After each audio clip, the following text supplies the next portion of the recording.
There we go. Now we're good. Hi, YouTube. How you doing, YouTube? Hi, everybody. We're going to give it a minute. Welcome, Amy Carter. Will this video get banned if I say I don't like YouTube? Nope. Okay. We make fun of YouTube constantly. I don't like YouTube. I don't like anything about it, really. It's fairly awful. I think the only thing that gets you banned right now is saying beer flu. We call it beer flu, so you can't say the C virus. You can call it C virus. You just can't say like the actual name. How does saying cunt virus get you banned? And the other one you can't say right now is you can't say anything about that video game sequel to The Last of Us. They'll take down your stream for that. That's a whole other long story. How do you have The Last of Us and then another one? It's apparently not The Last of Us. It's the other Last of Us. Yeah. How would that get you banned? Mentioning a video game. I think it'd be more interesting if they called it The Rest of Us.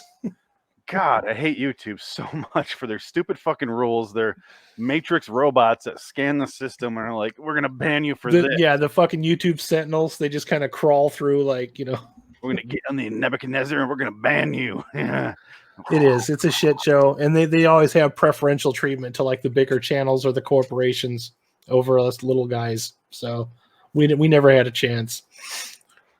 Fuck it. When like massive celebrities are on YouTube, just like Instagram and Twitter, it just made it useless for everyone else. They're bored. They don't get enough attention. So they're going to come in and take over this platform too. Yeah. And my channel's been suffering ever since. So, well, even before that, I didn't give a shit because it was just kids opening boxes of toys, people playing video games, which ironically they can't play Last of Us. No. Different sentence, part 2. And then so it's that, or it's like weird, stupid videos. You remember those videos where it's like, and it's just robots creating videos where it's like Elsa freezes up in a Incredible Hulk, and it's just like those weird shit, and it's like it's just created by some weird algorithm. YouTube has been fucking terrible for years. It has, yeah. Let's change subjects here. Agreed. Is Amy still here? I don't know. She might have fallen asleep. Maybe she'll come back. We're live. If people hit the ding the dinghy, then they'll get notifications that we're live. You know, guys, this thing.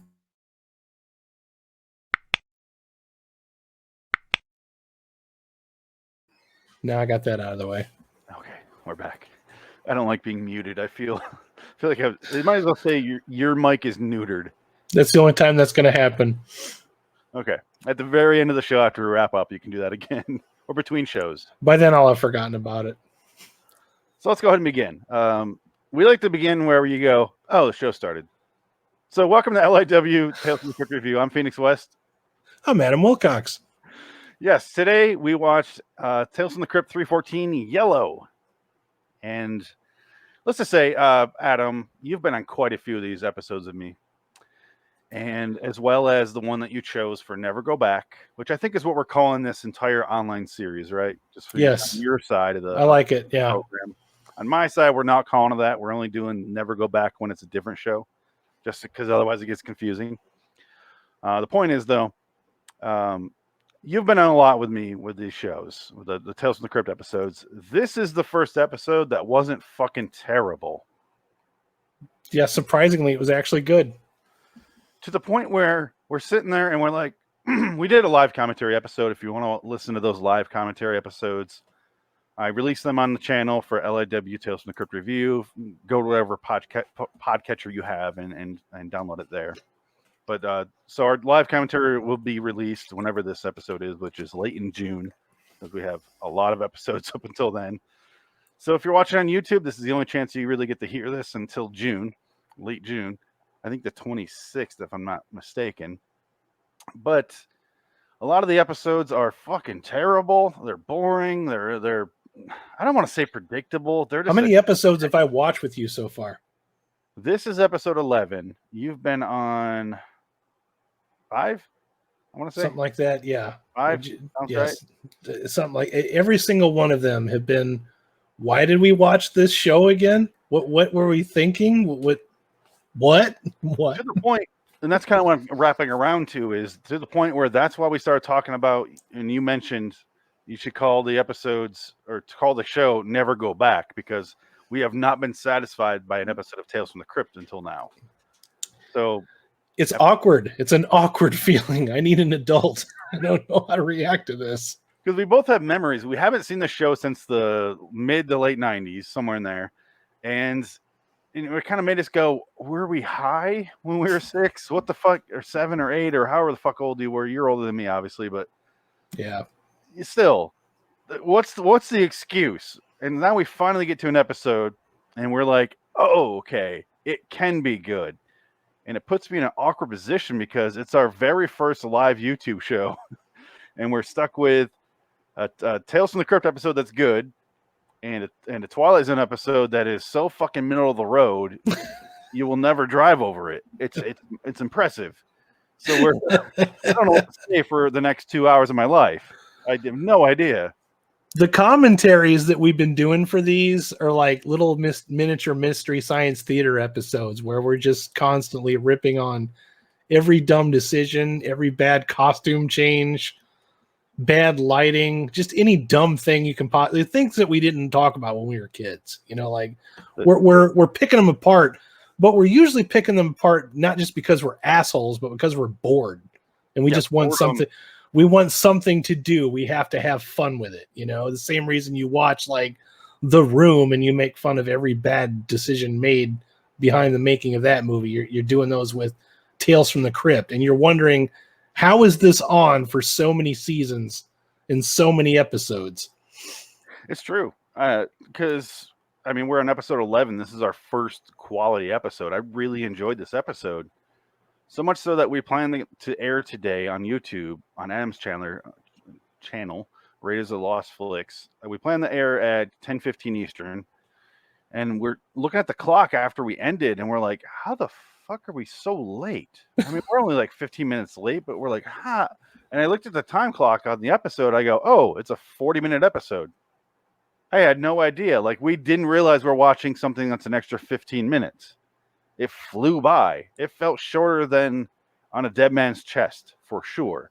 So this is season 3, episode 14. So it can't really be a season finale, can it? Or was it a season finale? Okay. So this was the season finale of season 3. And so far you've been picking these at random out of a bingo ball, like the episodes that we watch. No. I mean, yes. Yeah. But no, as far as I'm not choosing them. The bingo ball hopper is. Yeah, we randomly choose these, and we finally found one that not only did not suck, but actually we were so engaged that we stopped making jokes. We were like getting into the show, like really one. There it is, right there. There's the evil bingo hopper that thing loves cartoons. That thing right there belongs in next to Friday the 13th series. It belongs in that vault where they hide all the cursed goods. Yeah. I want to see this thing sitting next to Annabelle and under a jar, you know. And I pulled the balls out earlier because if you remember on the last episode, I dropped. That's what she said. You remember when I dropped a ball and I never found it? Did the dog eat it? I searched my entire house, under everything, behind everything. I removed furniture and I looked down with a flashlight and I didn't find it. So I had to go up and pull up I'm missing 062. So there's just a blank spot in the wall over here where 062 should be. But watch that be like the best episode too.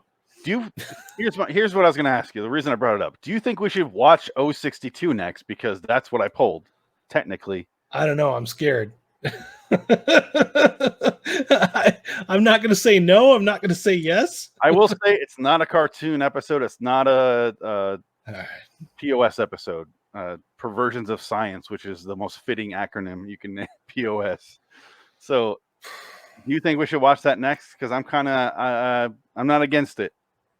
I have a feeling that Or we that little bingo ball, it's gonna like come up one of these days. It's gonna like start giggling and then just chase you around the house. You know? Yeah, it's just gonna appear next to me like the fucking Grudge, just gonna be in my hair when I'm showering. Just come on here. Just so I can do that live on the show for the first time. But we'll pick one later. But let's get into today's episode. Directed by Robert Zemeckis, written by 5 different people, even though one's just a creator. But the main writer was A.L. Katz, whoever the fuck that is. But Robert Zemeckis. We previously had an episode called On a Dead Man's Chest, directed by William Friedkin, who did French Connection and Exorcist and a ton of great movies. That episode fucking sucked. Today we did the Robert Zemeckis episode, who did a lot of them, and he's one of the producers of the show. And it felt like a short film that was created much like Twilight Zone had what the fuck is that episode called in season 5? We're gonna get to it shortly. Bridge. It's a French short. Why can't I think of the name of it right now? Anyway, it doesn't matter. It felt like a short film that was turned into an episode, and we're kind of like, 10 minutes in, we're kind of watching it, and I was like, oh, we're not talking, like during our commentary episode, and that's a good sign, really. It means we're enjoying it at least. You could have probably stretched this into a 2-hour episode had you added like a couple of plot twists, maybe some side quests and things like that. But I think it works better at the length that it is. Yeah, it's 40 minutes, and it felt like a normal episode, which is 23, 24. Yeah, I was gonna say most of these episodes have been like what, like just a little under half an hour to allow for commercials. Yeah. I mean, they might be 30 minutes. I don't know, because they're on HBO. There's no commercials, but who knows how long they normally are. But this one's 40 minutes, and it flew by. Like, we didn't even notice the length. And when I think of Twilight Zone episodes that are an hour, or other shows like that, those fucking drag. And they're like, there's so you can tell. It's like, oh, this is one of those hour ones. Cut this scene. Why is this here? He's just walking to his car. Why are we showing this like a 70s B movie? We're just walking to a car and they're gonna drive away. And you're gonna watch them drive the whole way, and you're just like, oh. And if it's a 70s B movie, you have to zoom in real fast on the car and then zoom real fast out. Stupid music's playing, and it's just like, and got that little disco music in the background. Waka, waka, waka, waka, waka, waka, waka. Bonk, bonk. Yeah, you get that shit going on. But this one just flew by. And the main story is Kirk Douglas is, I don't remember his position in the army. I don't fucking care. Yeah, it's World War I. It's 1918.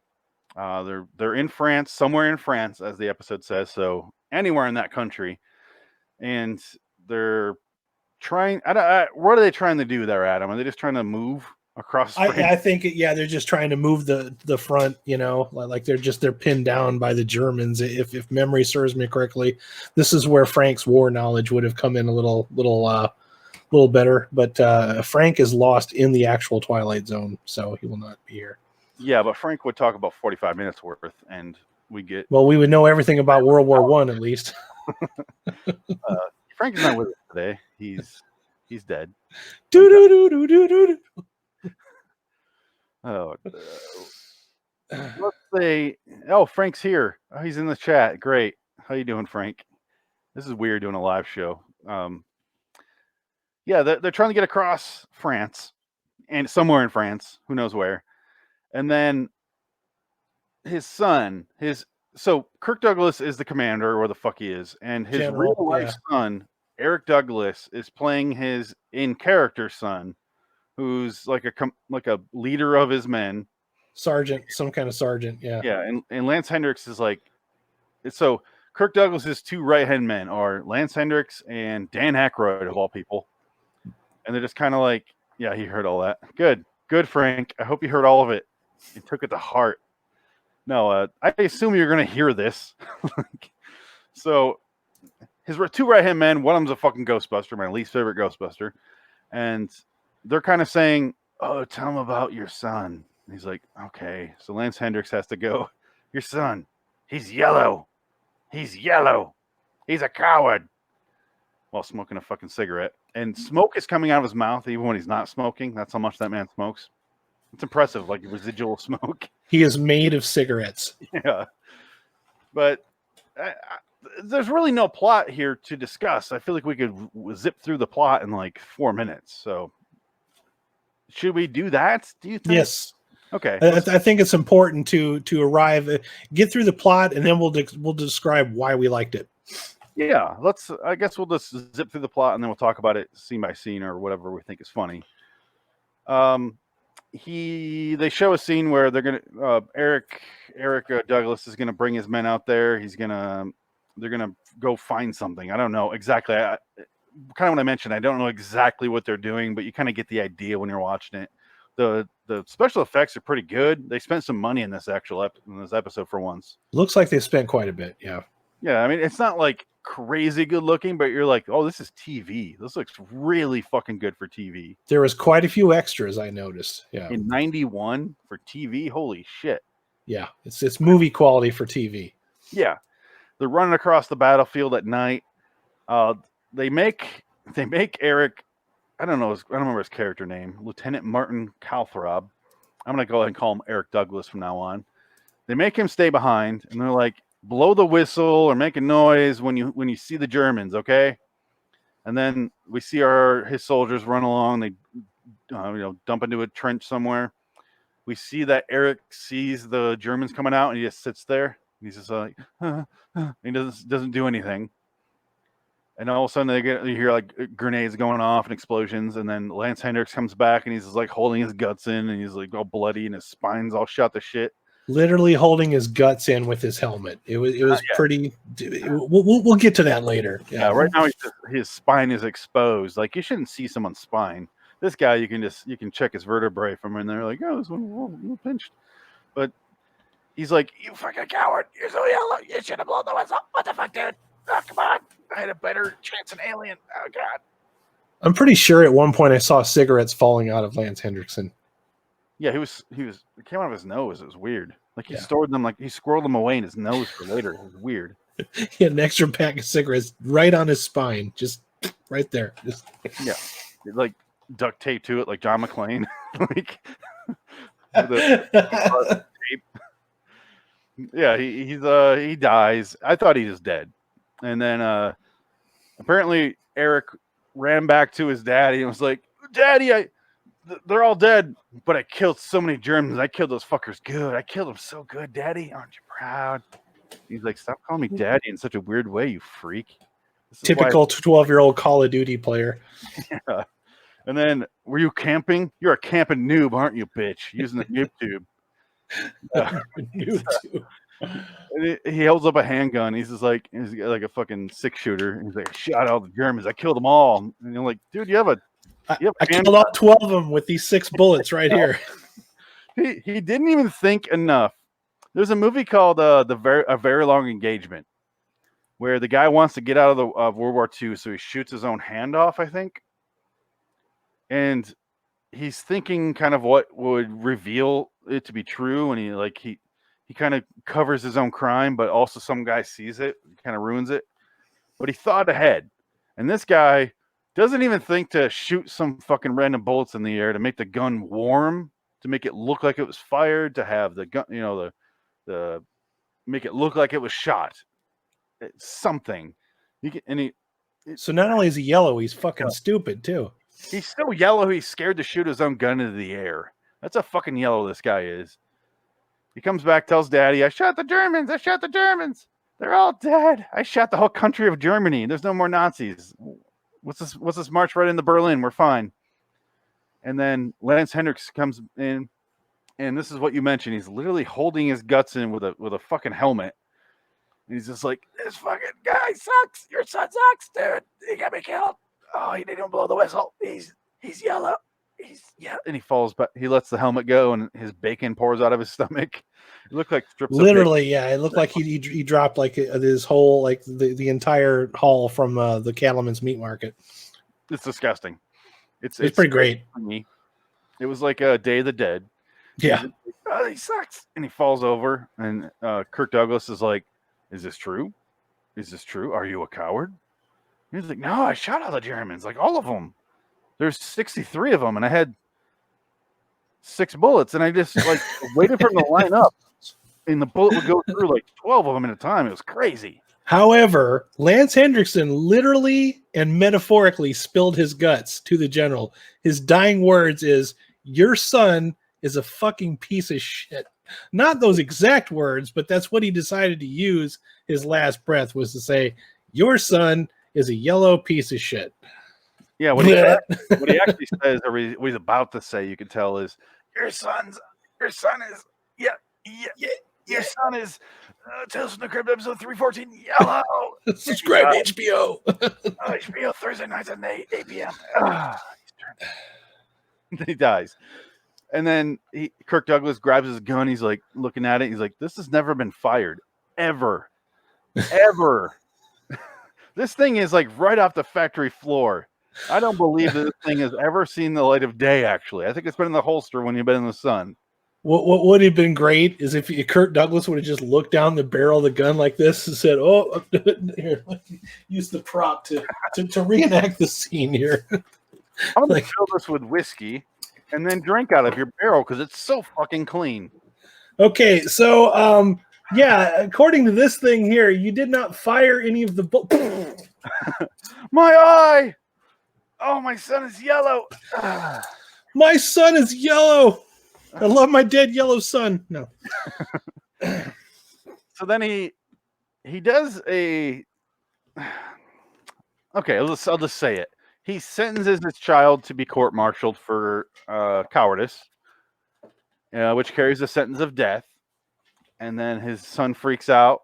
Oh, we missed a scene earlier where the kid was like, "I want out of this army. Like, I do not want to fucking be here. Why am I here? I am a coward. Why am I here? Please get me the fuck out of here. It's in your power." And he's like, "It's not within my power."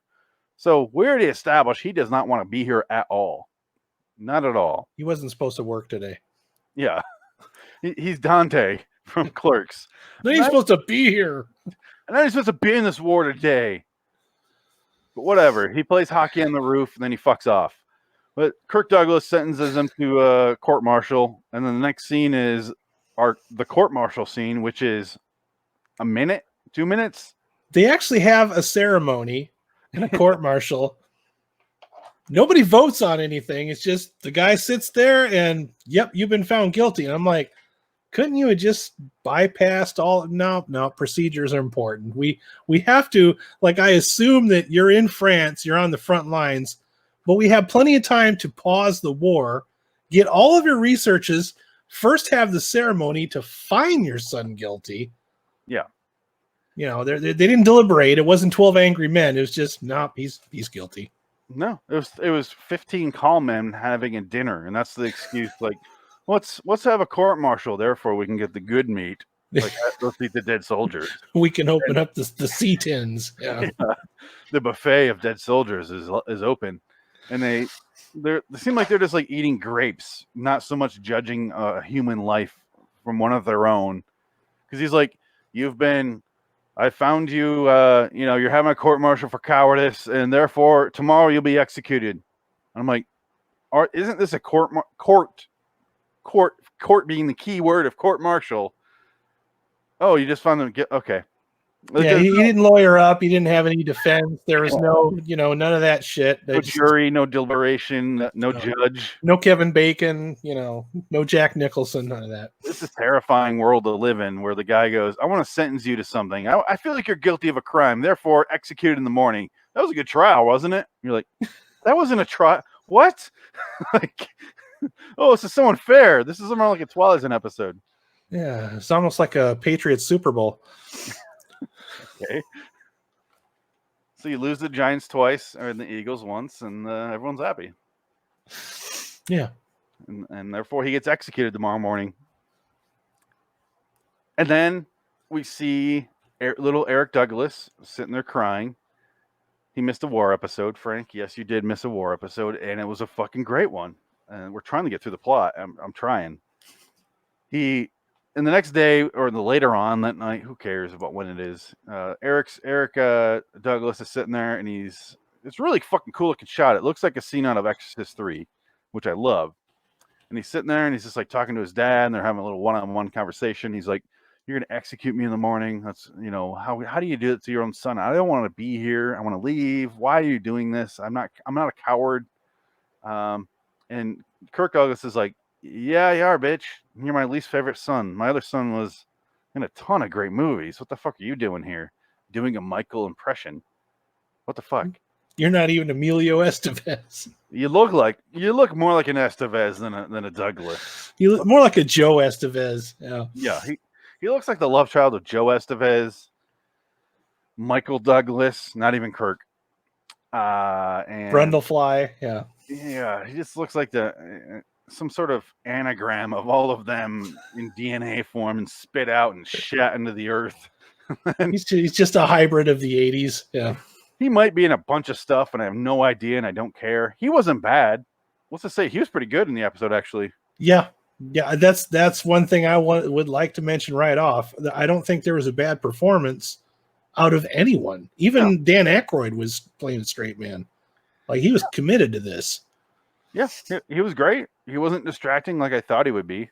When I saw his name in the credits in the beginning, I'm like, oh god, here we go. He's gonna talk about aliens and he's gonna try to sell us some crystal vodka or vodka. There's no glycol in this. Yeah. Yeah, I get it, dude. His vodka's good. It's pretty good. Make some 1918 Ghost references to symmetrical book stackings, or Hey Kirk, you want to read my 973-page version of Ghostbusters 3? They meet the Blues Brothers. It's gonna be awesome, brother. Come on, man. Oh God. For some reason, nobody else in Ghostbusters will call me back about it. John Landis won't return my phone calls. He won't return anything. Even Jim Belushi won't do it. He wiped his ass with it and sent it back in the mail. It's the exact same copy I sent him. What a dick. Please, Kirk Douglas, please work with me. I have nothing against Dan Aykroyd. I just think he's a fucking crazy person. We're kidding. We're like I said, when it's a good episode, it's really hard to find things to make fun of. We're reaching here. Yeah. Can't wait to draw tomorrow. Reaching in there. And then he tells his son, I'm going to go ahead and stuff all of the guns with blank bullets. Therefore, or blank shells. You're not going to get shot. I want you to look like a fucking man. Be a fucking man. Just face it, knowing you're going to pretend to die after they after they fake shoot you. You're going to fall over, act dead, and then I'll smuggle you out of here. We'll get you food. We'll get you out of here. No big deal. At which point, part of the reason we kind of predicted what would happen was, why would you go through all this? You could have just not done this. If you really, so that was kind of a tip off that he was going to do what he does, which I'll get to in a minute, is you could have just not court-martialed your son, and that'd be the end of it. It'd be way less stress on yourself. Right? Well, the only thing I can think of, just like being ex-military myself, had the general done that, then he would have lost the respect of his men. You know what I mean? It's like something's got to, you look like a hard ass when you're willing to put duty above your own family. Exactly. But I'm saying that tips you off to the fact that he really is going to execute his son. Yeah, that was kind of a huge clue. Because everyone has acknowledged the fact that he is yellow, and he goes, I know. Like, okay, my son's yellow. And he seems like a guy that's like willing to ignore it, like the fucking actor who has the drug-addled son. Like, if you're an actor's child, you're going to die of a heroin overdose like 87% of the time.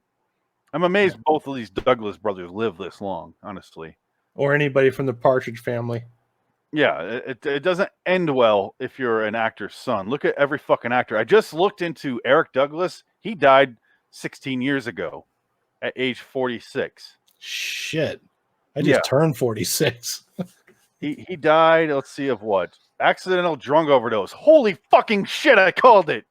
Oh my God, I did not know that till right now. Oh, that's fucking creepy, man. I just proved my fucking point. That is fucking creepy. I swear to God, I did not know that. It happens all the time with actors' kids, though. They die of drug overdoses. Oof. Yeah. Man, what are the fucking odds of that? Living in Dad's footsteps. This was probably his reward for getting out of rehab the first time, was getting this episode. He died 13 years after this episode at age 46. That is fucking crazy. That is he's a little too old to die of a drug overdose and not be in a band, right? That's a weird age to die of a drug overdose. I don't think Dan Aykroyd is a lizard person, but I think he might know a few. He might know a few. He's a lizard person. Yeah, he might know a few. He feels like a guy that definitely believes in lizard people, though. Oh yeah, yeah. He knows a few. Has their address. Exchanges emails with them. Talks to Alex Jones about the lizard people, what oils they can take to get rid of them. Has a couple of them on speed dial. Yeah. They're both fucking crazy people, to say that. But I really didn't know about Eric Douglas, and now that makes a lot of sense, actually. That's really creepy that you told me that. I did not know that, and I'm glad that you went the extra length to look that up, because now that I know that, that's like because that's the only thing I was going to say about this episode. It's not scary. Not saying it has to be, but what you just told me is actually scary. It's like actual fact. That's pretty creepy shit. Yeah, especially right after I said that. And that's exactly how he died. Like, as soon as you told me that, like, I felt a couple of hairs stand up on my neck. No bullshit. Woo. Yeah, he's good in this episode. It makes you wonder, like he might be in a bunch of other stuff. I could look into it, but I'm not going to. The point is, I don't recognize him.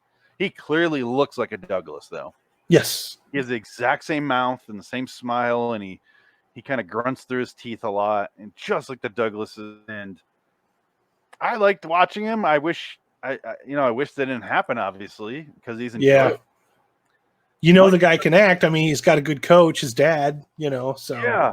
It's like the Fondas. I really love the Papa Fonda. Yep. I love him. Peter Fonda? Yeah, Peter Fonda's... No. No. Henry Fonda's the great one. I was just trying to trip you up. And then Peter Fonda is the fucking hippie brother. And then... From Easy Rider, yeah. Yeah, and he just died recently, too. Yep. And we got Jane Fonda, who's, hot. Who's just... against everything in the 70s and 60s and 70s, and then she's just a fucking wreck. And then we have Bridget Fonda come along way later. She's hot too. And she just fucking vanished as well. I have no idea where she is. They seem like they're all fucking weird underground people. I have no idea. They might actually be lizard people. They could be. You could convince me the Fondas are lizard people. Like, I wouldn't be surprised if we found out that the Fondas were lizard people. But now we know that lizard people that do have a weakness for drugs. So. Yeah, so there's a lot going on there with those families. Let's just move on, though, because I want to talk about Hollywood families all night, because it gets fucking weird. It's a downward spiral. I don't go down that road. But so it seems like at this point we called it. One of two things is going to happen. He's really going to kill his kid, and he wants him to face it like a man. Or they're setting up a twist ending where he puts in fake bullets and something goes wrong, and he kills him, and he's heartbroken. We agreed. We both came to the agreement that either way he's dead. Like this guy's going to die. It's just a matter of how. Yeah. Yeah. And then honestly, the next scene is just his execution, where he faces it like a man. He refuses a cigarette, and he refuses a blindfold, and he takes a little thing out of a flask, puts it back in his coat, and then he puts it in there. And then we saw Kirk Douglas loading the bullets in the rifles, and then.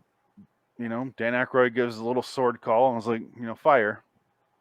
Fires the bullets, and then, holy shit, 2 bullets hit him in the chest. One on the left, one on the right. I don't know what asshole shot him in the right side of the chest. That would... Didn't he say earlier that 2 of the bullets were going to be real, and then, like, all the other bullets were fake? Or something to that effect? I remember him saying something about... I was just trying to listen. It said something about... It says you have to guess which 2 bullets are actually real, because they use 2 bullets so that the soldiers don't know that they're all blanks. I always assumed it was just 1 bullet that was real. That's what I always heard, but who knows? Okay, yeah, I think it was 2, but yeah, he was surprised when 2 both went into him. Yeah, he wasn't surprised when 2 went into him, because right as he called, Dan Aykroyd's like, fire. They look over and we see Kirk Douglas look away. And then Eric Douglas is like, oh, you fucker. Like, you son of a bitch. After he apologized for being yellow and faced his death with dignity and, apologized to his father. There's like a big speech. Like, I am no longer afraid. I'm going to face my executioner like a man and all this. He's hamming it up. Yeah. And then he gets shot in the right side of the chest and the left side of the chest. But I was just like, what guy was aiming for the right side of his chest where the heart is not? Like, Maybe lizard people have two hearts, so you Is have that to what it is? you have to shoot both hearts to kill him. right Yeah. side of the chest, lizard heart. He's going for that. Dan Aykroyd pulled the gun and shot him there. Get his lizard heart. That'll get him. But and pour the Crystal Skull vodka on his fucking chest. That'll get him. No glycol, go right to his soul. Glycol. He fucking falls over in like this ditch with a bunch of like mummy-looking dead bodies. You know, look like they were wrapped up dead dudes covered in lye. Yeah, exactly. And they shot him so hard and so well, he flew out of his shoes. Yeah, that was a nice touch. That was a really nice touch. That's the part where I put my hands up in the air and I'm like, Robert Zemeckis. Yeah. Wow. just wow. You know, like It made sense too because they removed his belt and they removed his shoelaces. He mentioned that. So it made sense that he just flew out of his shoes because they weren't tied to his feet. They're like this is loose. When boots are on without a lace, they are loose as hell. you can Like, kick there's them right nothing- off or walk right out of them. Yeah. Exactly. So it made sense. So we're just like, that's what we called would happen. But wow, that was fucking awesome. Like that was We were hanging on. Like we're like, this is getting tense. That's usually the part where we're like, fuck this episode. Just get it over with. God damn it. Or here's the part where they're gonna do something really stupid. Just wait for it right now. And then we're like, if they go either this way or that way, I don't care. Like I'm fine with this. This is a nice story. I like this story. Yeah. exactly because at that point it had built up enough goodness and quality that to the point where you're like, you do what you got to do. Episode. I'm just here as an observer, but compared to, I don't know what episode you want to bring up. Any of the previous ones, the fucking voodoo one. Any one of those voodoo bullshit ones, mystical, magical voodoo bullshit device to carry the plot. Yeah. Exactly. In that voodoo one, we're just kind of like, it doesn't matter how you end. I'm gonna hate you regardless. It doesn't matter what you do because you're just gonna bring in some bullshit magic to make things happen, so that we go, ooh, voodoo magic that clearly nobody knows anything about. It's exactly like early plot armor, you know. Because it was at that point, it seems more like an M. Night Shyamalan movie where it's the twist over the content of the actual production up until the twist. So you're just going, oh, this sucks. This sucks. This sucks. Oh my god, a twist. That was great. That was that was awful. That was awful. Yeah. But this one we're going, this is fucking great. This is fucking great. I don't care what they do at this point. We were surprised because I'm like, Phoenix, we're like 75% of the way through this, and I'm still like into it. Like I didn't even want to talk anymore. I just wanted to like finish watching the episode. I'm like, okay, I'm engaged. What is going on? Am I still watching Tales from the Crypt? I had to convince myself that I'm still watching Tales from the Crypt because all of the ones that I've watched have been bad. I mean, really bad. Some of them kind of good, but all of them definitely bad.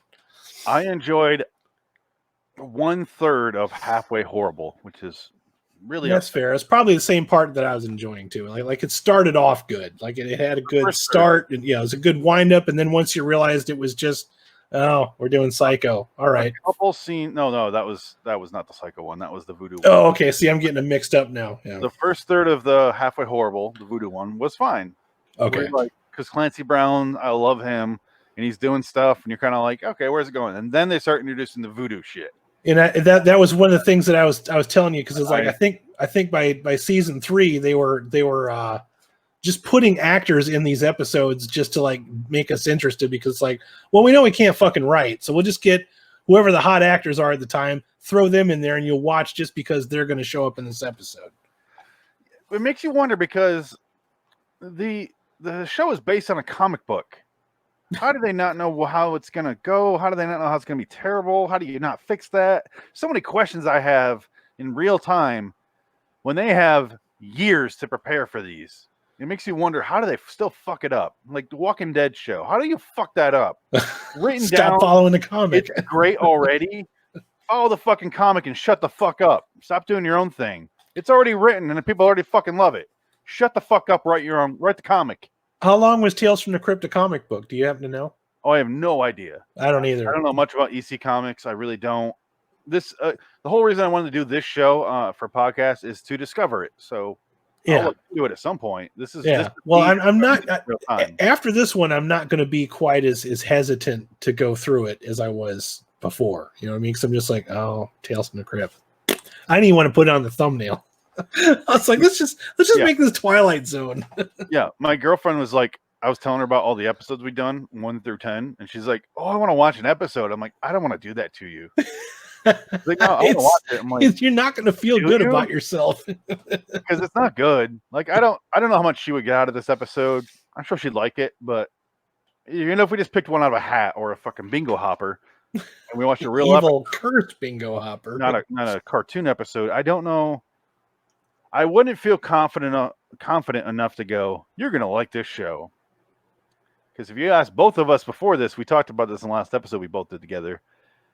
If someone were to ask, should I watch Tales from the Crypt? I think we both go, do you like shitty movies? Do you like shitty shows? Do you appreciate things that are made and they're not quality? Do you get enjoyment out of watching a B movie?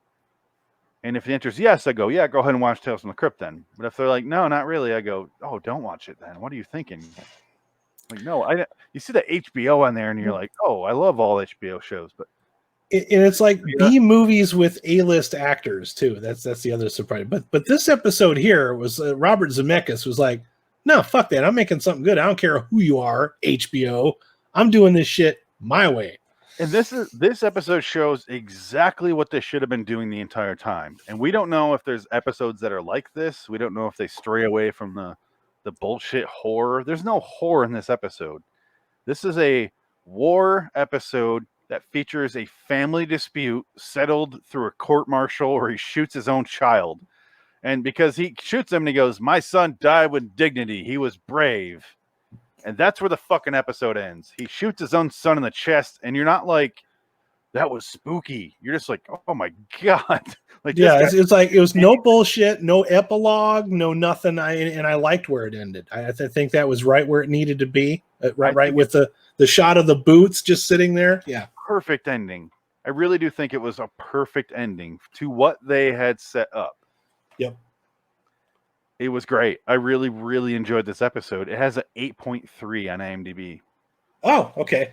Hey, for the people that are new to my channel, well, like new to your show, you should probably tell people what other stuff Robert Zemeckis directed, because you and I are like into directors, but not everybody always keeps up with that. So, other shows that Robert Zemeckis directed.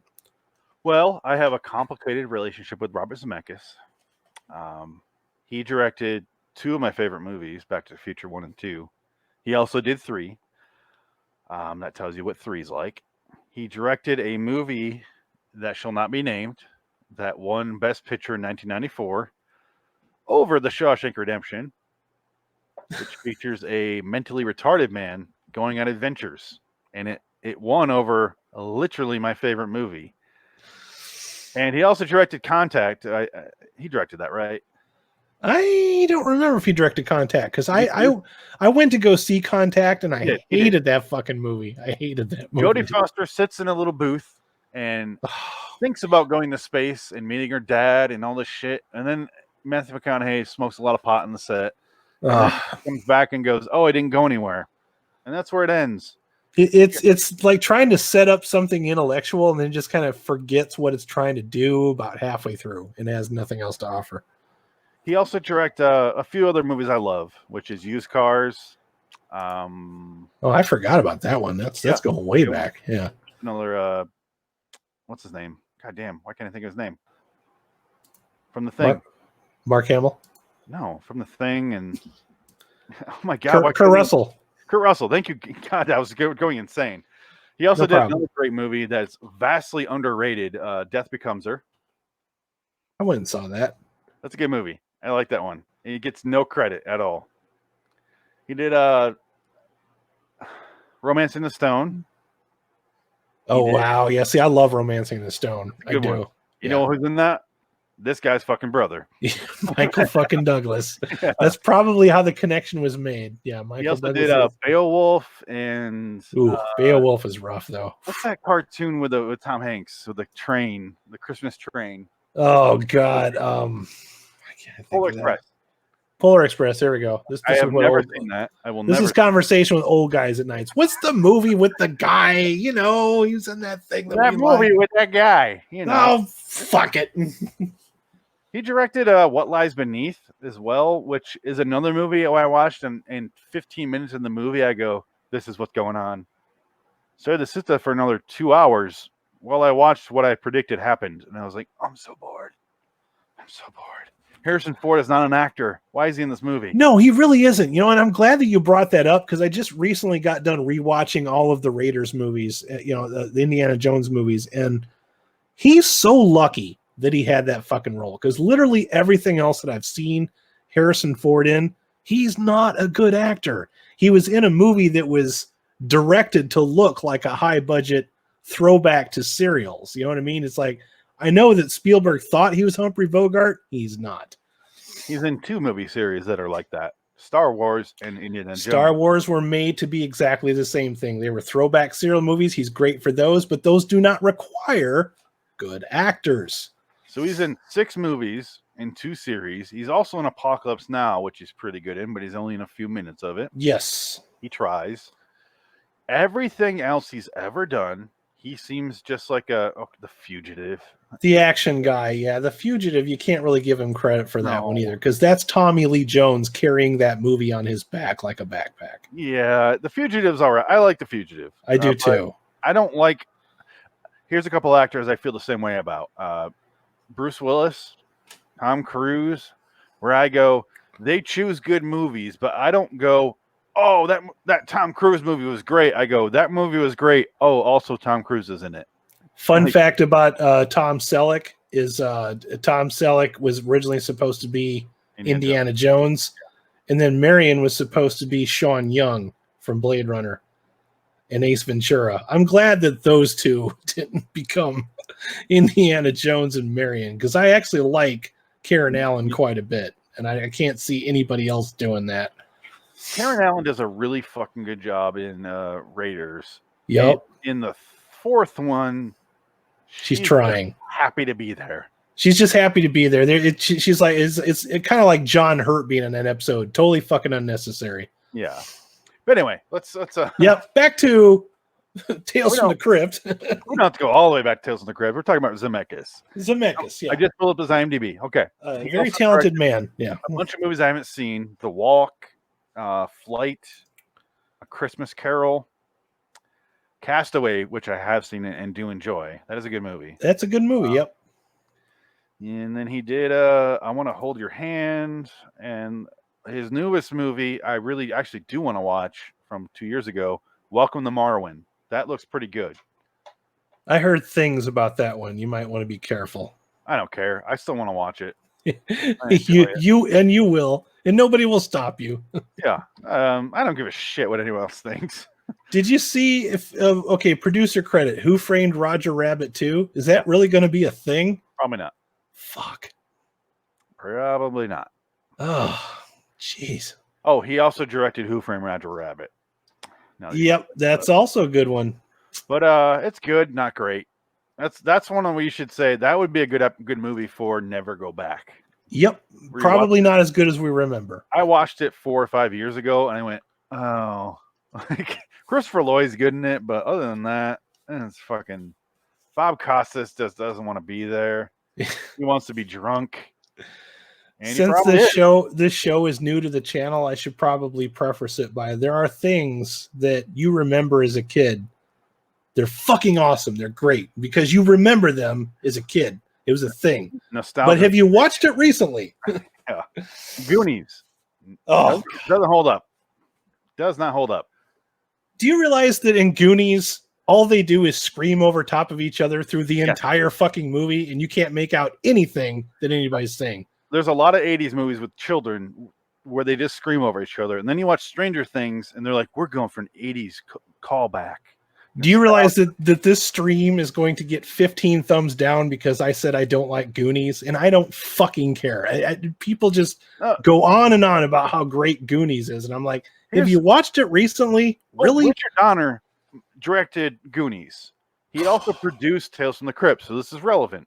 Yeah. So Richard Donner knew kids. He those kids, and he just kind of went, here's a script, here's a loose script. Go ahead and yell over each other like real kids do. Nowadays, like Stranger Things is trying to do an 80s flashback to Goonies and things like that, but the kids are all sarcastic and witty, and Goonies are just like, and they're yelling over each other and they're swearing, and it's very realistic. It's like everybody ate a bowl of sugar and action, you know. And then Corey Feldman was, this guy touched me. This guy touched me. Oh God. Oh, you're gonna be my angel. This guy touched me. This guy touched me. That was a deep cut right there, and I love it. There was like 15 different references right there. But scientists are going to be dissecting that little segment right there, trying to peel it apart. Like, holy shit, that guy went meta. Yeah, Corey Feldman has something going on. Fuck you, Corey Feldman. Fuck you, buddy. Seriously. How about you wait till you're 45 and then you start talking about all this shit? Yeah, start throwing shit on people that can't defend themselves. Exactly. You wait till Michael's dead. You wait till Corey Haim is dead, and you're just like, I'm gonna talk about everybody that's dead. And then the whole thing on pay-per-view. And can I just say, a pay-per-view on his website.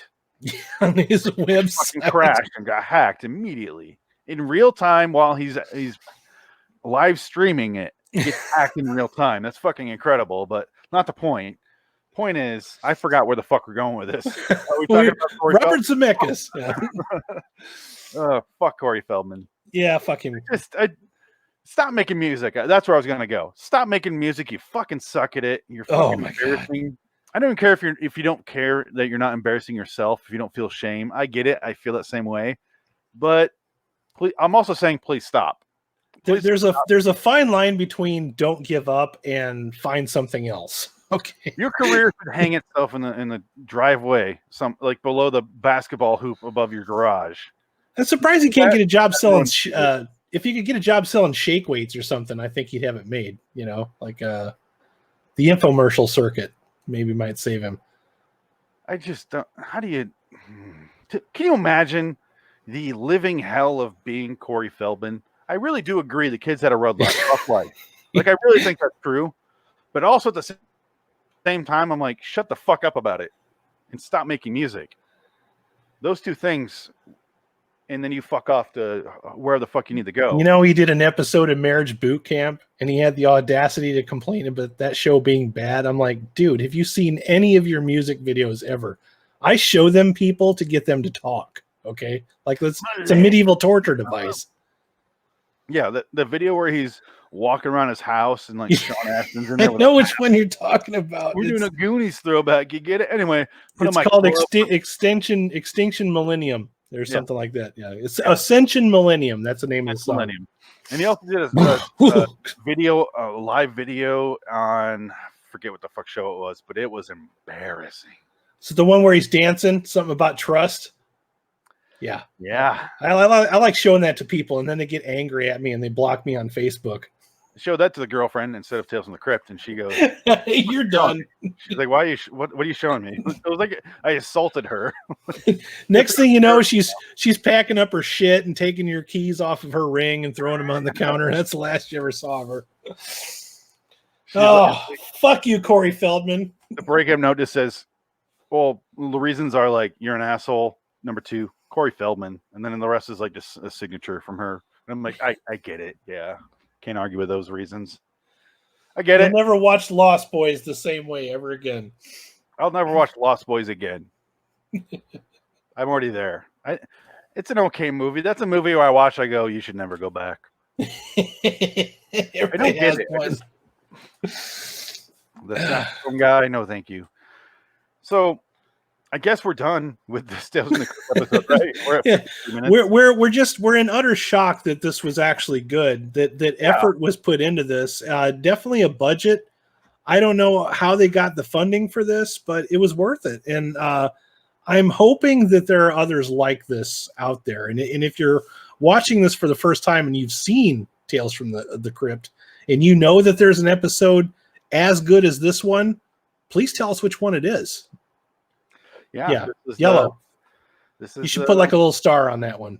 I'm gonna throw it away, but Okay, well, or do I that. throw Yeah. them away when I'm done. I don't save Just them. roll it up and smoke it. Whatever.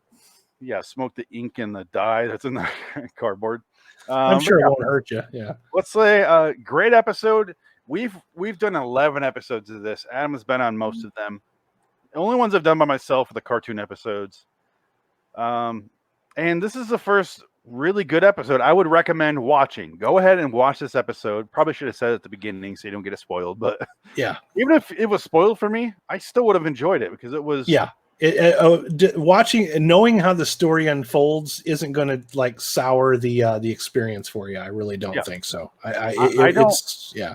I don't look at what the plot's about. Like before we started recording, I went and I go, "Oh, it's directed by Zemeckis and it stars these people," and I didn't look at the plot because I don't want to know. I want to.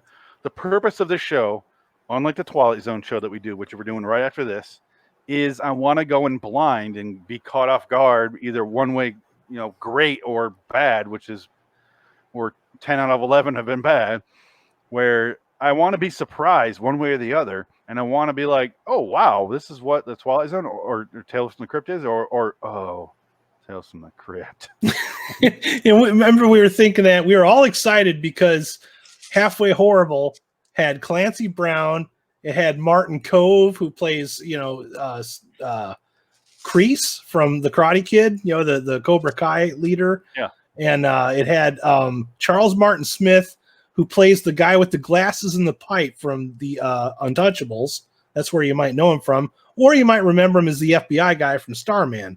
So here's a show that's, Clancy Brown, full of all these fantastic actors. Cheech Marin was in it. Yeah. Still not good. From Shawshank, which the director of this fucking episode beat with that fucking movie. I'll never forget the Academy for. I hated that decision so much. I created a thing on LIWstudios.com where it's called, I forget what it says on the website. It's one of the few things on there. It's not a show related, where it's like the best picture winners or something like that, like LIW favorite movies or something like that, where I pick a best winner for every year going back to the 30s or 20s because of the fucking Academy choosing, I'll say it, Forrest Gump in 1994 over Shawshank Redemption. I feel you, man. I feel you. Novelty movie at best. It's good. The Academy specializes in disappointing fellows like us. We'll just leave it at that. So if you want to check out what movies I think are the best for every single year, go ahead and go to LIWstudios.com. But Adam, let's choose next week's episode that will. Oh dear God! Here, unless it's a cartoon, in which case I'll do it on my own. But then at the end of that cartoon episode, I'll review what we're going to do live next week, and we'll announce it on our different channels. Or if you choose the cartoon, we could always just say 62, since you never found the fucking ball. So we could always go that route. I'm not gonna lie. I don't lie. I'm not a liar. You have no reason to lie. Why would you lie about something like that? You lie about shooting the Germans with a 6-shooter. All 12 Germans with 6 bullets. Exactly. That's what you lie about. So let's. I'm drawing the episode now, live on camera, and then we'll talk about what we drew, and then you want to do your. I dropped the ball right away. Now you'll never find that one. Found it. Oh, hey, saved it. All right. All right. I haven't looked what it is yet. It is 063, which is one after the one I lost. No, that's fucking creepy. Okay. So go ahead and do your plugs. I'm not going to plug anything. This is my channel. Yeah. This is really nothing for me to plug. Though. Go ahead and do your plugs. Okay. So you can find me on www.raiderslostflix.com. On Twitter, I'm Raiders_OTLF. I review bad movies and pop culture related news. I also have a live Friday show where we watch bad movies and live, where you can watch them with us, and then we review them directly afterwards. So check that out. Frank was right. He says $10 Phoenix drops this ball. Well, this ball's got to drop someday. I mean, puberty sometimes hits some people later than others. It's okay.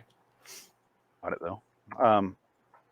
Anyway, I prefer people before they get to puberty. But so tomorrow or next week's episode is going to be. This is interesting. Season 7, the last season. 705 Horror in the Night. It's a horror with an H, not a W, unfortunately. So because sometimes they have boobies, but sometimes it doesn't even fucking matter if they have boobies. Boobies can't save everything. Here's the best compliment I can give this episode. We watched it I wasn't looking for swearing or nudity or gore. I was just invested for 40 solid minutes going, what's going to happen next? Oh, this is probably what's going to happen. But I still want to watch that happen. And then it happened, and we go, that was fucking awesome. The way they did it. Zemeckis fucking killed this episode. I love this episode. It had just enough gore in it, but it was not designed to be a horror episode by any stretch of the means. It was just a very well-crafted episode that could have been made for any fucking TV show. It just happened to wind up on Tales from the Crypt. And I mentioned during our commentary, it feels more like a Twilight Zone episode than Tales from the Crypt.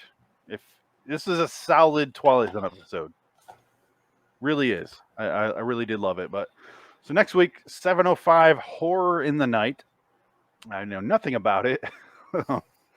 I made a poster for it. I have no idea. We'll find out what that is when I get there. But let's. Any other parting words? Any lessons learned from Yellow? I think the lesson that I learned is when you have a director that has even a modest budget and gives a shit and gets everybody on board, you get stuff like this. We don't get enough stuff like this anymore. We need to. And something else I'll throw in there is a plug that's kind of related to this. I was watching all the extras on the Raiders of the Lost Ark Blu-ray, okay? And George Lucas, who wrote that story, wanted to write a throwback movie in 1981 to the old serials, which is how he came up with Star Wars. He says, and I quote, "They don't make movies like this anymore. When I grew up in the 80s, I didn't think movies would ever get bad. I thought everything would just constantly get better and better and better and better. I didn't realize I grew up in the golden age of film." But that is proof that sometimes you can go back and make something new and make it work. Yeah. You have to have somebody that has the talent to do it, though. And Zemeckis is one of those guys. Yeah, I like Zemeckis. I have a love-hate with him. I want to say I have a love relationship with him. I don't hate anything he's done. Some of his projects, like he does for kids, and I'm like, eh. I'm the same way with Spielberg, man. Like there's a lot of stuff I like by Spielberg, and then there's always Lincoln, and it's like, whatever. I haven't seen a Spielberg movie. I swore off him since Indiana Jones 4. I was in the theater and I went, I'm done with him. And I literally haven't of his since 2008. And I stuck by it, and I'm very proud of that. Yeah, there's a lot of his movies that I did not watch, and I just not really in a big hurry to watch them because a lot of them are just topics that don't really interest me. So all of his newest Tom Hanks movies, I'm like, oh, that was boring as shit. No, I love Tom Hanks. I love you, but no, I'm done. 2008, I want to watch Ready Player One, but I swore off him. What am I going to do? Yeah, I watched it. It's okay. It's all right. It's very, very middle of the road movie.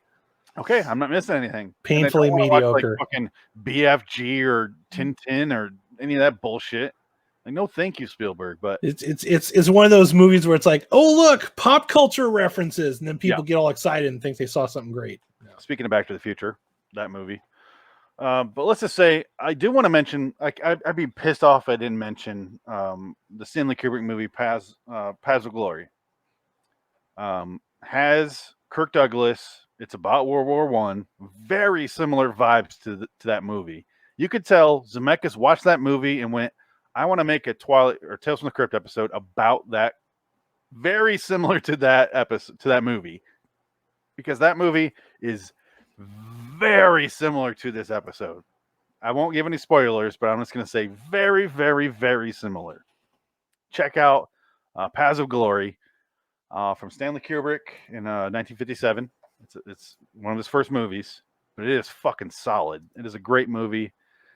And if you like that movie, you'll love this episode, and vice versa. It fucking stands up. I love we mentioned this before. I love character-driven pieces.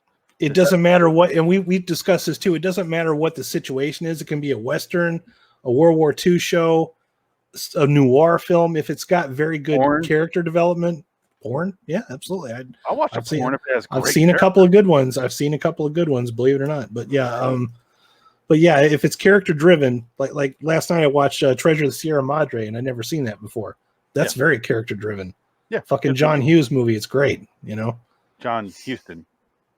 Was it Houston or Hughes? Houston. You're correct. Yeah, not John yeah. Hughes is a bit Hughes is the Breakfast Club guy. Yeah. Yeah. Houston. I meant to say Houston. It'd be really weird if John Hughes did. Houston has a little cameo in it too at the beginning. So yeah, he's a good actor too. But check out that movie. It's from 1957. But if you're listening to this show, you're into the older stuff. So go ahead and check out that movie. It holds up. It's really fucking good. It's one of my favorite Kubrick movies, honestly. It's very underrated. Nobody ever talks about that as a Kubrick movie because it's pre him being a perfectionist, but it still has that like Kirk Douglas is walking down the trenches and you still have that like centered in the middle Kirk Douglas and the cameras, dialing back, and it's still it looks like a Kubrick movie. And now that you just described that scene, I think I know that movie now. I haven't seen it, but I've seen clips from it. Good. Yeah, I have to really watch it. Good. So check that out. You already did your plugs, right? You're finished there? Yeah, absolutely. Okay. And this is just for the podcast, not for the YouTube feed. But for me, LIWstudios.com. Check out the different shows. Check out the podcast on there, different video shows as well. Also, Loitering in Wonderland on YouTube. And LIW Studios on Twitter. LIW the TZ Review. For Frank, go to Way Off Topic Radio. Search for that podcast and go to reddragonsradio.com. And Frank's not here, obviously, but I'll do his plugs because he's in the chat. In remembrance of Frank. Yeah, R.I.P. So next week we're doing 705 Horror in the Night. Nothing else I want to say really. I learned that sometimes your sons are dicks and you should shoot them in the chest twice. That's what I learned. Lie to them first and then do it. Yeah, that is a badass power move, right? If you want your kids to do what you want them to do, fucking lie to them. This is a good time. Real quick, I love power moves. Like whenever I watch a movie, me and my girlfriend are watching a movie, I sit there and I go, "That's a fucking power move," and she's like, "Yeah." I'm like, "Oh yeah." Like I get like a mental hard on. I'm like, I will never do that, but that's why I like it because I'm like, "Oh, that is a manly fucking move." Like, so you enjoy that movie, A Few Good Men, because there's some power moves in that one too. That movie's more of a dick measuring contest. I like when it's a power move, she was watching some stupid show that she hated called You, with the guy from Gossip Girl, and he's like a weird stalker, and he's trying to get this girl to fall in love with him. She eventually does, but one of her friends she hands her something. So the hoity-toity friend hands the main character something, and the main character grabs it, and she goes, "Oh, no reason to thank me." And the friend's like, "Oh, okay." And I was like, "That's a fucking power move." Like, why would you say that? There was no reason to thank you because you gave what? She didn't ask for it. Like, it makes more sense when you watch it, obviously, but I mean, that was a fucking power move right there. That is cold. I love that sort of shit. Anyway, until next time, in the meantime, I'm Phoenix West. I am Adam Wilcox. So long, citizens. All right, that's the end of the podcast. We're still live. I think what we're going to do is we're going to take a little potty break, change our sets, and then we're going to come back for Twilight Zone. So we'll be back in, what, 5 minutes? Yeah, 5 minutes, guys. So how long it takes to save this, I'm going to put this up right here. I'll be back. I'll be back. I'll be back.